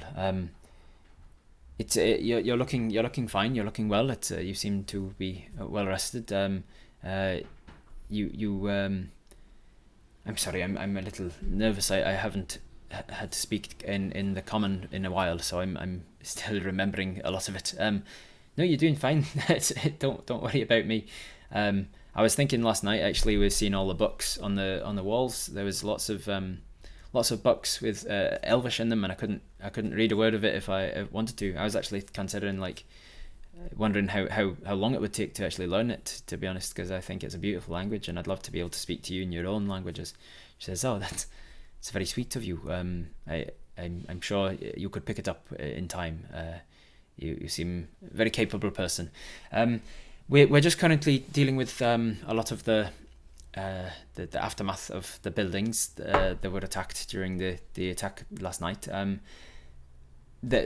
wanted to let you know that at high noon today there will be a burial and a ceremony for the fallen of the village that were unable to be saved by Delwa or his efforts.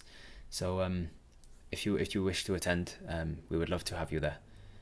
I'd love to be there, and I'm sorry for your loss again. It's unfortunate, and it's going to be a sad time for quite a while, I think. But we will continue forwards. Life goes on for the ones that it goes on for.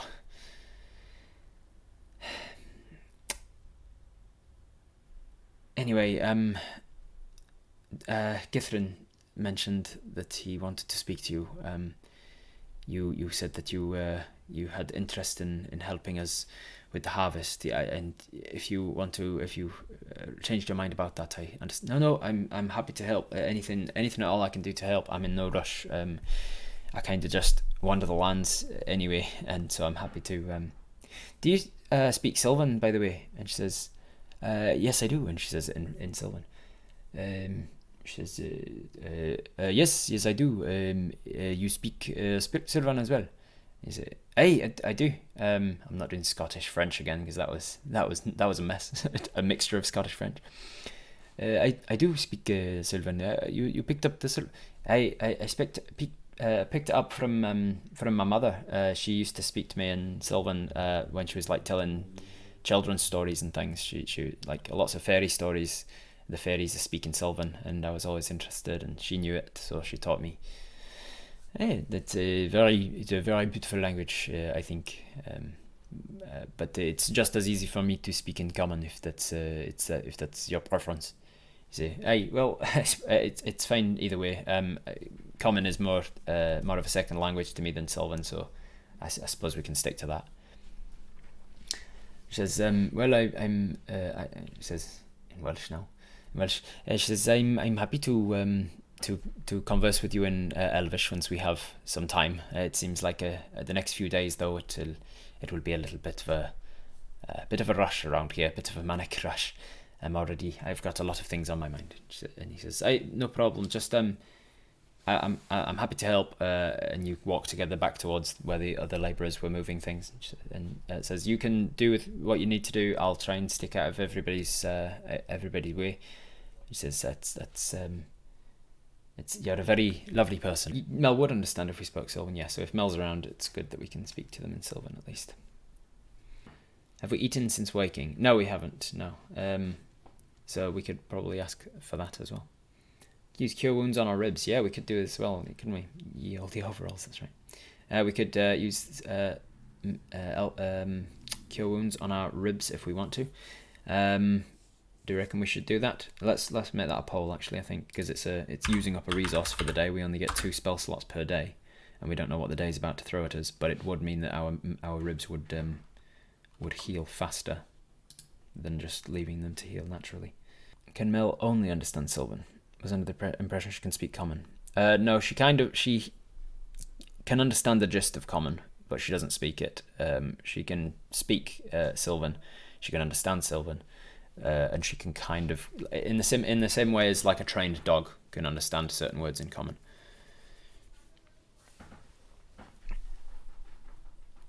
What do the elves eat? They're mostly sort of fruitarian, I guess, from vegetarian and fruitarian. They grow crops and eat fruit of the forest. Occasionally supplement it with a hunted beast from the forest. But the hunters were the ones from Helwerin, Dolbyn-Iluade, are mostly vegetable diets, vegetable and fruit. We do have all our hit points, so hit point wise, Cure Wounds is a waste, but mechanically there will be detriment to us having broken ribs. So the detriment to it will be that if we are making athletics checks or acrobatics checks, we will have disadvantage. If we are doing any sort of heavy lifting, we'll have disadvantage. Basically all strength checks would probably, depending on what the strength check is, but most strength checks and saving throws would be at disadvantage while we have broken ribs.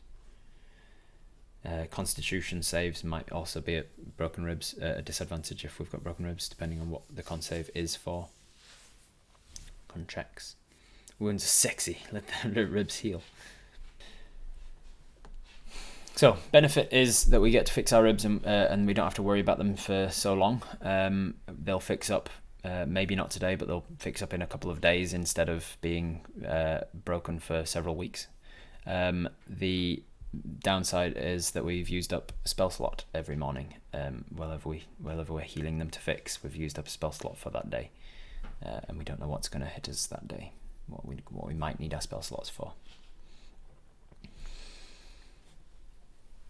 Today we know that we are going to be helping them fix houses and training for how to pick flowers properly, and then tomorrow we'll be picking those flowers, and then the next day we'll be starting our Elvish tuition by the sounds of it, something like that.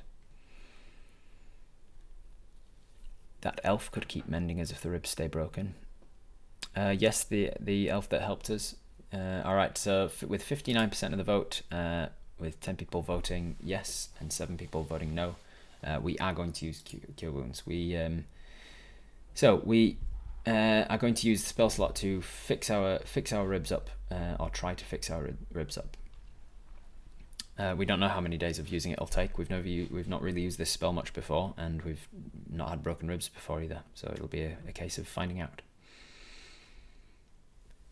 So we head towards the village. Kaylin peels off to go and do what she's doing. We start to help out whatever we can with the labouring. Very quickly it becomes apparent that this is going to be tough with broken ribs because the pain starts to come back. And after we've spent like half an hour lifting things and moving things and trying to like hold pieces in place for carpenters to knock them up and stuff, we have to pull off to the side and take a rest to sit down.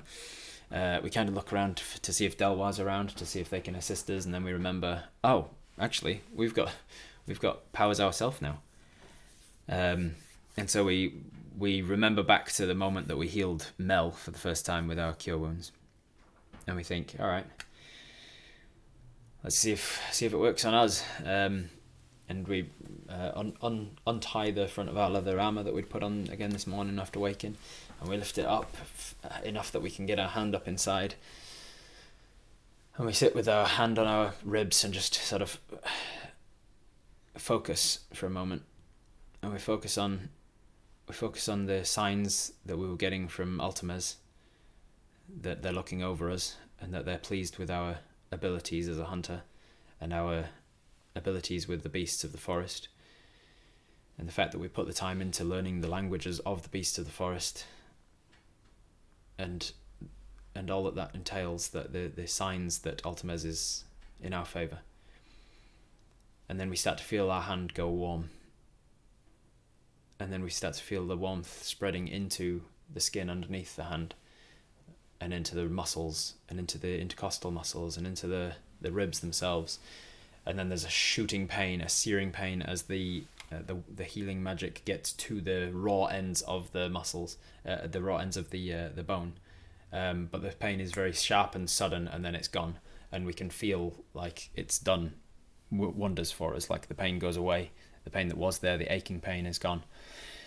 We sort of press, and you get, oh yeah, if you press on it, it's still quite tender, but now we feel like, yeah, that's gone a long way. That's gone a long way into fixing up those bones a little. You can leave your hat on. I'm not stripping in the middle of this elven town race. We have magic. How did I forget? Oh, that's right, because I get head wounds regularly, and I forget lots of things. Correct, Sparrow. If we cure wounds ourselves today and tomorrow, and then after that we can potentially use some more of that salve if we manage to harvest enough of the flowers. But we don't know how long it takes to make them. He did say a couple of days after harvest I might have more of this salve, so you've got the impression that it might take a couple of days of preparation to actually make the flowers into the salves. So we get back to work. We help them moving rubble and rebuilding houses. They're not rebuilding the entire house in a single day, although maybe they could actually. It's a small house and small community, and they can work together. They probably would be able to get most of the houses rebuilt. The farmhouse, however, of the farming family, the Trindalayeth family. I don't know if I spelt that one for anyone. Trindalayeth, for the people who need spelling, is Trindaleith.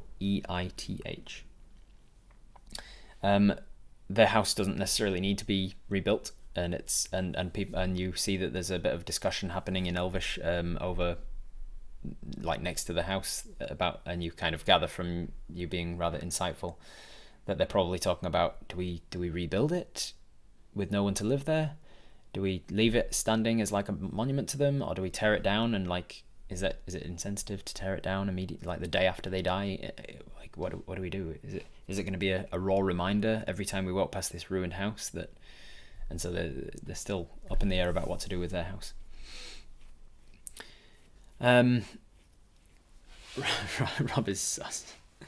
Thanks, Grandmaster. Rob is sus to the power of -6. What does that mean? Getting better at predicting the spellings. Thank you, Katarina. Yeah, well, I'm trying to pronounce them as I would pronounce them after I've written them. So as long as I'm consistent with my pronunciations, you'll get a better idea of how something's spelt.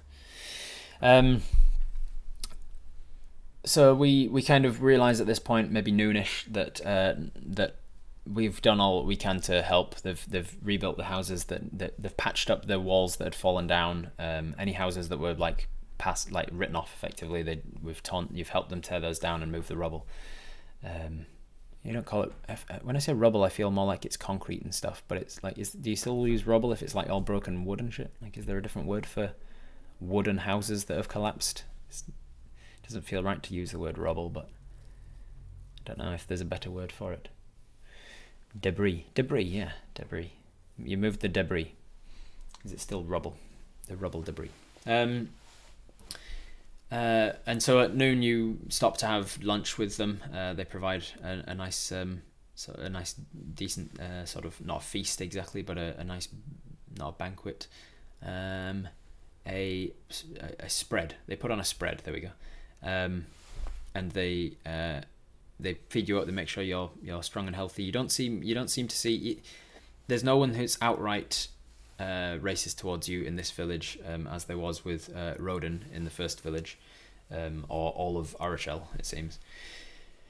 But there are people who are like, they're not going out of their way to be friendly with you. They're just kind of keeping their distance, or just letting you do your thing while they do theirs, and not actively getting to know you or anything.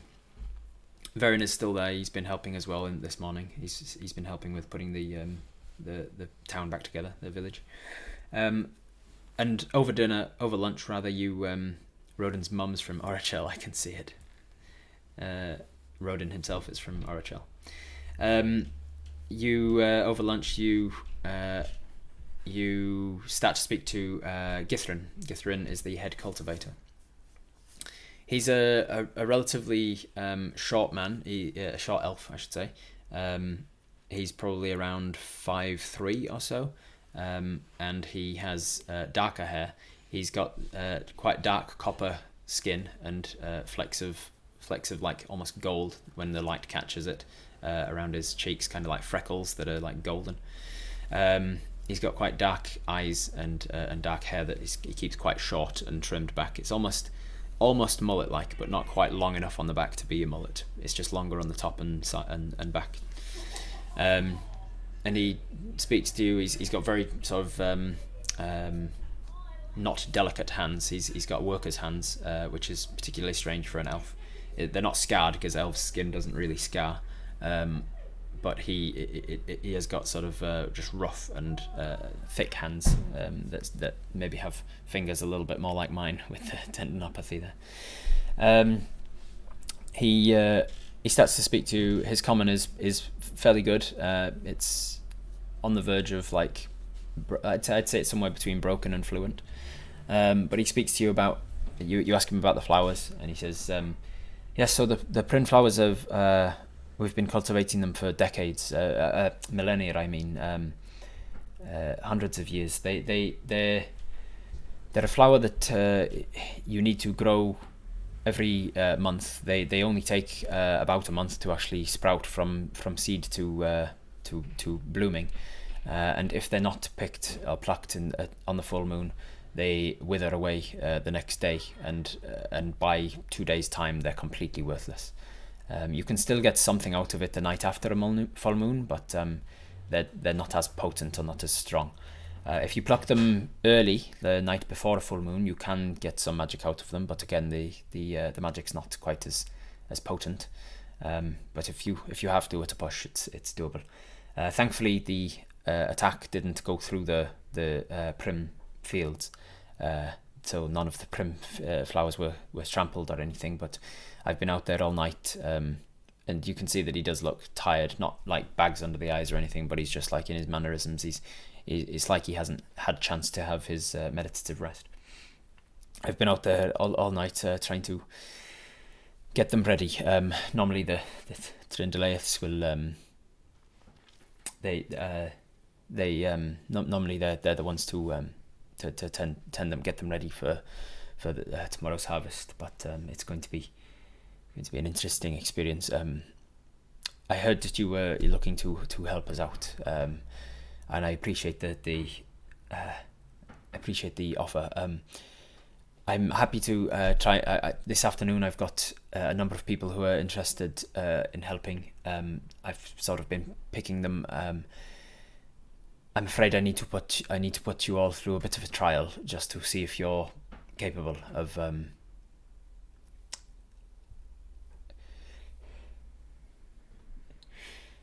sorry, just I'm sorry. It's just been a lot. I'm tired. I need to put you through a bit of a trial to see if you have the sort of finger dexterity that's needed, and sort of on mental acuity that you need for. Am I using that right? Acuity. I need you to and you sort of shuffle over to him, and you put your hand out and pat him on the back. It's all right. It's all right. It's going to be a tough time. I can tell that you knew them quite well, obviously, as the I understand you're sort of the head of the whole Prem flower. And he says, "Yes, I'm in charge of everything. It must be tough. Can you tell me about them? You don't have to if it's too difficult, but I never got a chance to meet them." He says,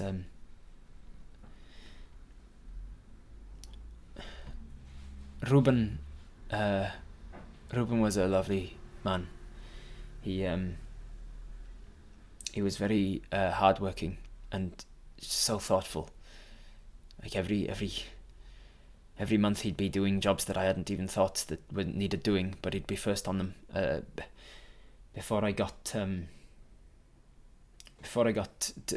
out to the field to start doing certain jobs of the day, Ruben would have already started them, or he'd have already got somebody on to starting them, and he's going to be tough to replace. And his eldest son, he was showing a lot of promise. He was far from his name day, but Ruben was going to have him.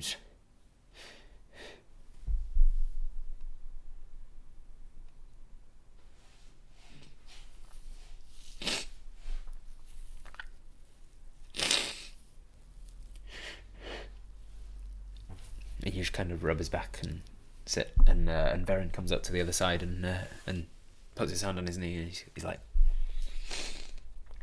we're all going through this together. You're not alone.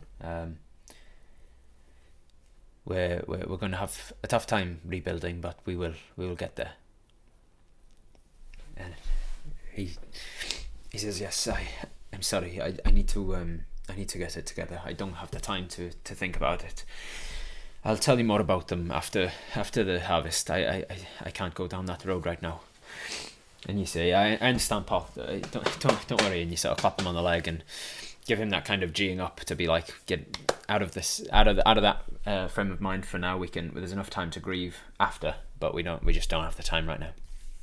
And so he stands up from the table and he says, "You can. My house is just out of the town towards the mountain. You can see in the distance towards the Mwynglofau district. I understand you came from there." We did. Lovely people, by the way. He says, yes, actually, the Dark Elves have quite a reputation about them that I've found in my experience that they don't really deserved. But yes, towards the Mwynglofau mountain, but like off of the path to the left, and then you go maybe another 40 meters or so, and then you'll start to see it opens out into like a field that goes down the side of the hill, and my house is the one that you can see. So he says you can head over after the service. We'll be heading out to start the trials immediately after the burial. I'll be there. I'm not sure if I'm going to attend the service. I'm not sure if I can handle it right now, but I'll say my piece after that. And he gets up from the table and he just kind of leaves immediately. So it's coming up to noon. You follow the crowd effectively out to the outskirts of the village to the east. You see a small graveyard with a sort of what would pass as kind of like a temple or a church or some kind of small chapel.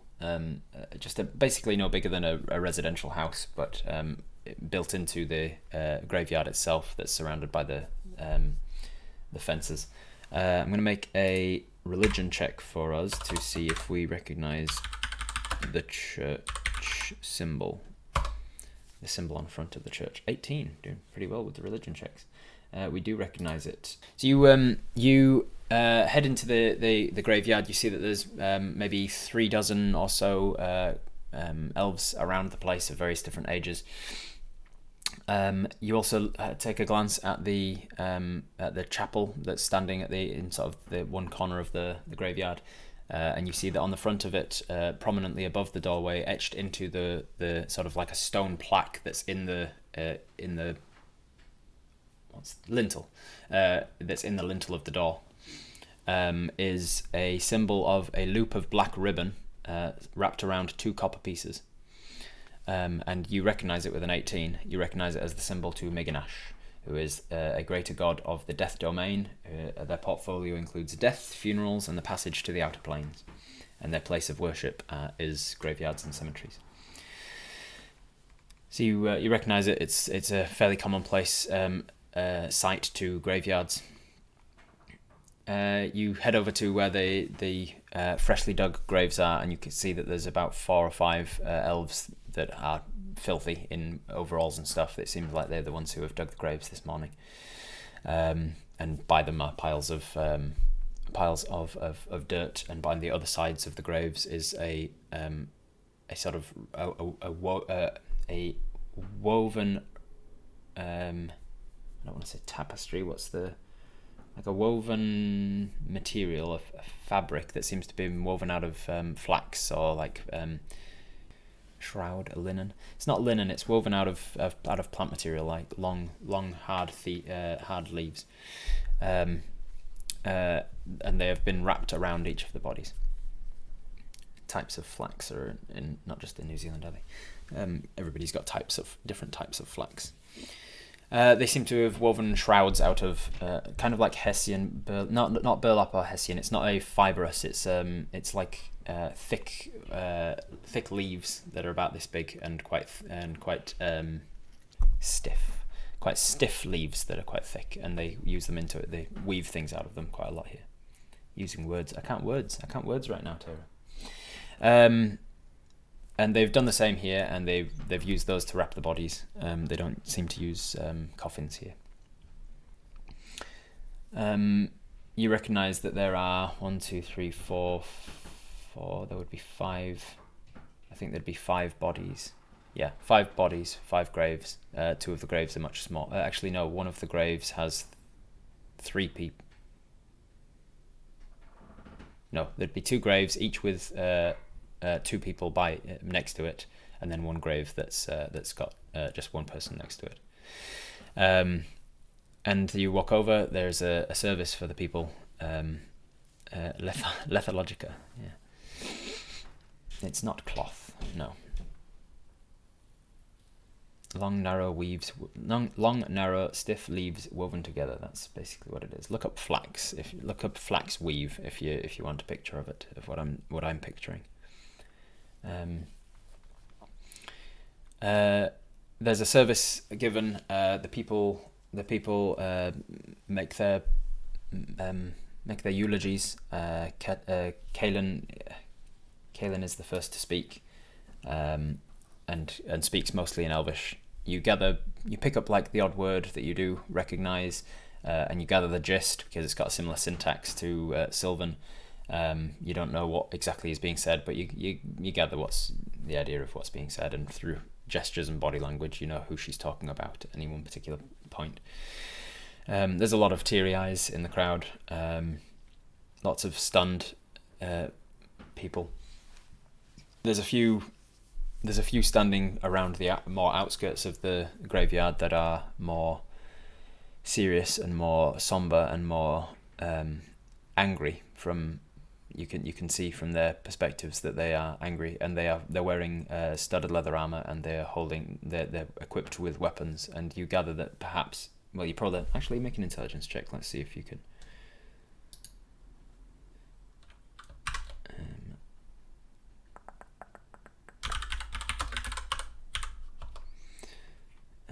14. Yeah, you gather you're smart enough to work out that Hundral was probably the head of the militia here. She was she was sort of on the unofficial council as the head protector and warrior of the village, and she's probably responsible for these people, or these people answered to her maybe, and they seem to be angry and frustrated, and they're just sort of standing at a little bit a ways from the rest of it. There's probably about half a dozen of them.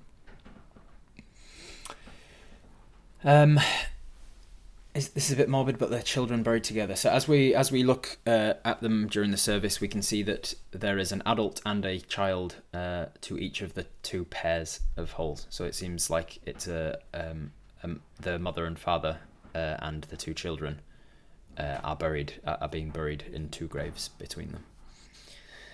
And then Hundral is being buried in her own grave. If you describe the flower in detail, I can try do you up a botanical illustration style image of the prim flower. Very good, Ajo. I will have to I'll have to put some thought into exactly what it looks like. I hadn't exactly fleshed it out in my mind just yet. It's very much like in my mind it's very much like a very light pink petaled flower that is between a tulip and a rose, I suppose. But I hadn't put a lot of thought into what the stems or the leaves look like yet, but I will I will think about that and let you know. Were they the ones that we found in that house? Yes, it was. Yeah, the house with the children in it, buried under the rubble. That was the house of the farming family. You found the mum and the 2 kids. That's right. You didn't find Reuben, but Reuben apparently was killed in the attack as well.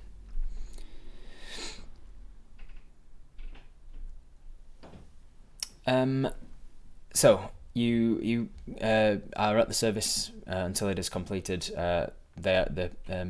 The people between them lower the bodies into the holes and then start to fill the graves.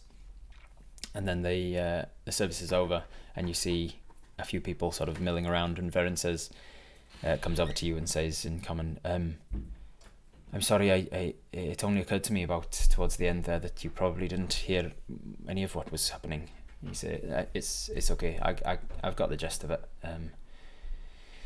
I've got the gist of it, but it's probably for the best that I didn't. I can get quite emotional sometimes. I've been to too many funerals in the last week. But hey, at least we're here to help me. Do you need to head home? And Verin says, I do need to head back. I'm going to head back to Helwood today and see if they need me there for hunting. But I think with our recent additions of the owlbear and the elk, I don't think they'll need my services as a hunter right now. If they don't have immediate need for me, I'll come back this evening and I'll be back before nightfall.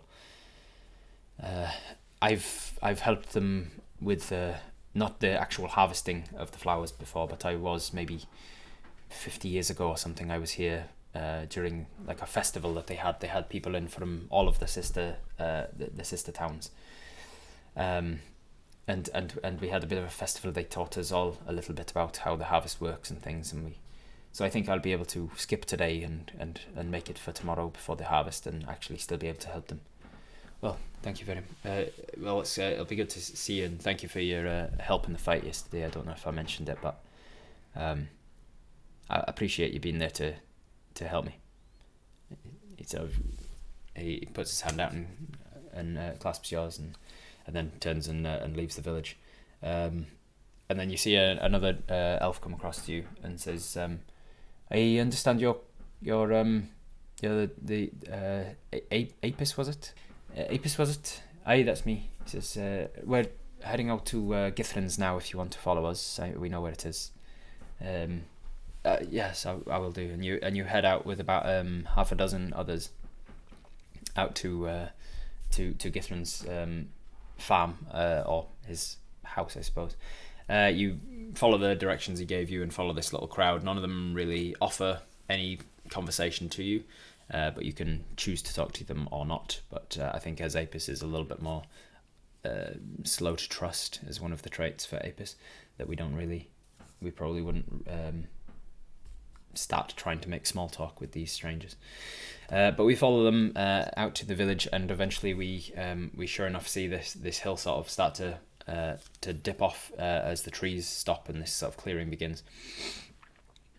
And sure enough, you can see this field of real light lilac kind of buds on the tops of green stalks. And you see for the first time the primflower fields, and it is beautiful and huge. Clip that. You see also down the other end of this field is a wooden cottage that is much larger than the one you stayed in last night. Mel is around as well. She's with you. She's come along for the ride. And you see that there's a little outdoor hearth, as it were, on one edge of this cottage, and it's currently got the fire going, and Githrin is in front of it stoking the fire. And out the back of Githrin's house there is seemingly like a bunch of like very cobbled together obstacle course of kind. And you approach. Githrin looks up as you're approaching and waves you all towards, and as you're arriving he says, thank you all for coming. I'm glad you could make it. I'm sorry that I didn't make the service, but it's a little raw at the moment. I'll give my own words after it's all done. I need to focus on this at the moment, otherwise we'll be in a pretty bad place for the next month. Thank you for coming, and thank you for your offers of help. I do need to put you all through a little bit of a trial to see if you are well equipped at what I need from you, basically. If you follow me this way, I'll explain what you need to do. And he walks around the back of the house, and you start to see this sort of obstacle course opening up. You also see that there are tables laid out with instruments and things on them. There's a small chest on one table. And that is where we're going to leave it and pick up next time, with us undergoing a dexterity trial to see if we are dexterous enough to help with the harvesting and plucking, delicate plucking of the petals and things needed from the prim flowers. So thank you for joining me for that, guys. That was fun.